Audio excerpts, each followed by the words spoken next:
Picture a stolen diamond so big it turns half of London into criminals overnight. That's the chaos at the heart of Snatch.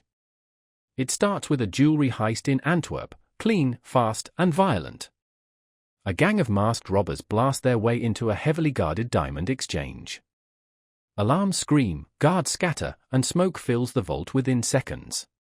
One of them, Frankie for Fingers, walks out with an 86-carat stone.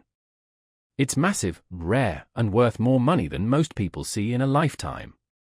Frankie's job now is simple on paper: get the diamond from London to New York.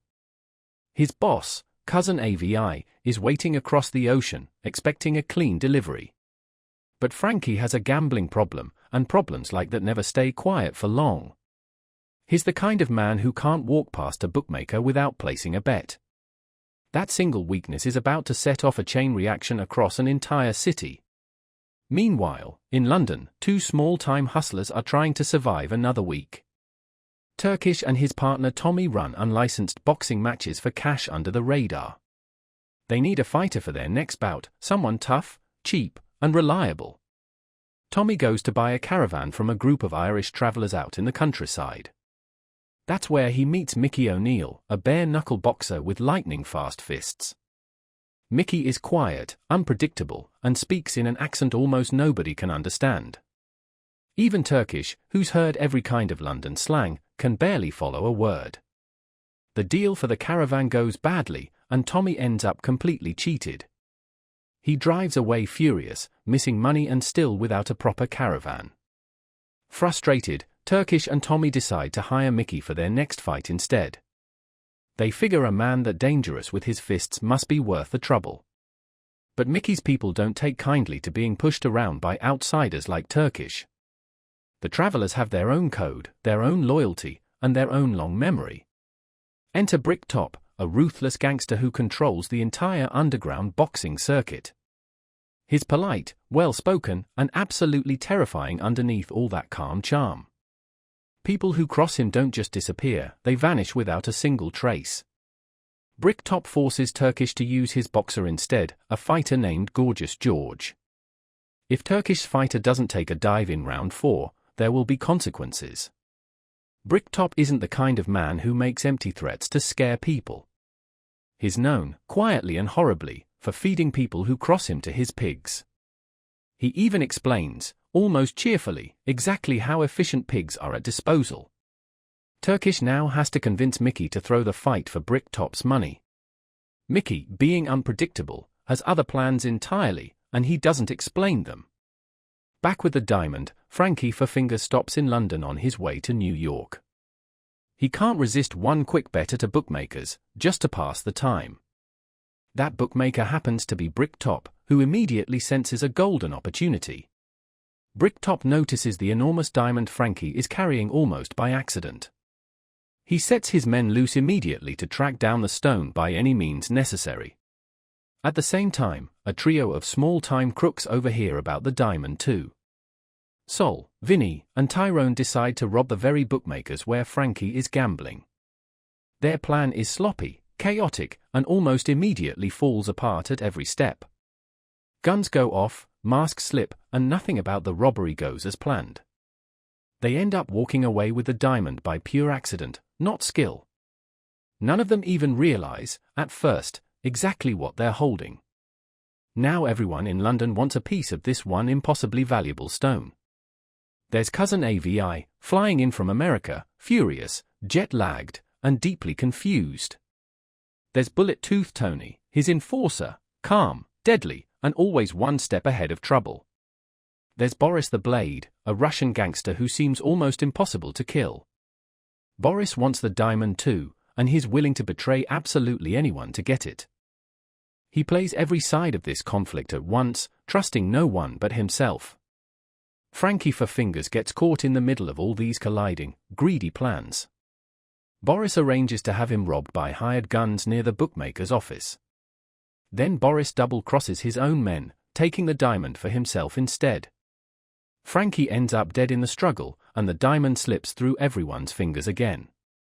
Cousin AVI is devastated and enraged when he learns what happened to his cousin.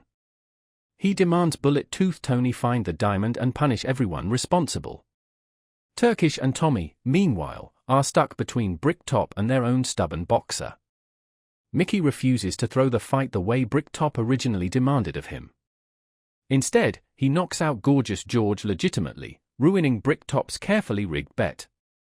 The crowd goes wild, but Turkish's stomach drops knowing what this means.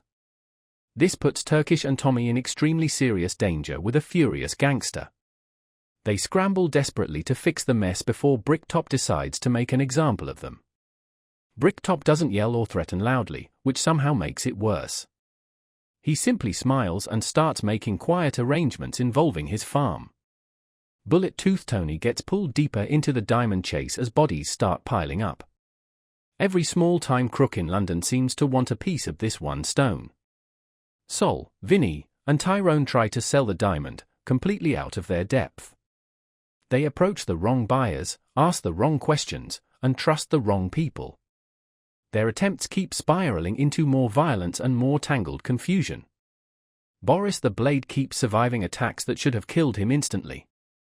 He shrugs off bullets, stabbings, and betrayals like they're minor inconveniences. It becomes a running joke, nobody can seem to put this man down for good. Even Bullet-Toothed Tony starts to wonder if Boris is even human at all. Turkish realizes Mickey might be the key to solving everyone's problems at once. He convinces Mickey to fight again, this time openly, on their own terms. Mickey agrees, but only if it benefits his own gypsy family first and foremost. Family, for Mickey, matters more than money, threats, or reputation ever could. The final fight becomes the collision point for every single storyline in the film. Bricktop expects his fixed outcome, completely unaware Mickey has other plans. Cousin AVI and Bullet-Toothed Tony arrive looking for answers about the missing diamond. Boris circles the action from a distance, still chasing the stone that's caused so much chaos. Sol, Vinny, and Tyrone try one last desperate scheme involving the very same fight night. In the ring, Mickey fights with brutal, focused, controlled fury. He takes down his opponent decisively, refusing to play along with Bricktop's scheme. The crowd erupts as the fixed fight completely falls apart in real time. Bricktop, humiliated and furious, moves to retaliate against everyone involved in the betrayal. But karma, in this story, has its own twisted, almost comedic sense of humor. Bricktop meets a violent end, fittingly, near his own beloved pig farm. The very animals he used to threaten people become part of his own downfall. It's a darkly satisfying moment after everything he's put people through. Boris the Blade finally gets what's coming to him too, in typically absurd fashion. After surviving so much throughout the story, his end comes almost as a punchline. Bullet-Toothed Tony finally catches up with him at exactly the wrong moment for Boris. As for the diamond itself, its fate is oddly perfect for this whole story. It ends up swallowed by a dog, of all things, mid-chaos. Nobody in the room even notices at first what the dog has done. Turkish and Tommy end the film alive, richer, and completely stunned by their own luck. They walk away from the chaos with a story nobody would ever fully believe. Cousin AVI flies home, diamondless but somehow relieved just to escape London in one piece. He's lost a fortune, but he's kept his life, which feels like a fair trade. Bullet-Toothed Tony disappears back into the shadows, unaffected as always by the chaos. He's the one constant in a story where everyone else loses control completely. And somewhere out there, a very lucky dog is walking around with a fortune inside it. Its owners have absolutely no idea what they're about to stumble into. That's the twisted, hilarious heart of Snatch. A story about greed, luck, and how the smallest mistakes cause the biggest disasters.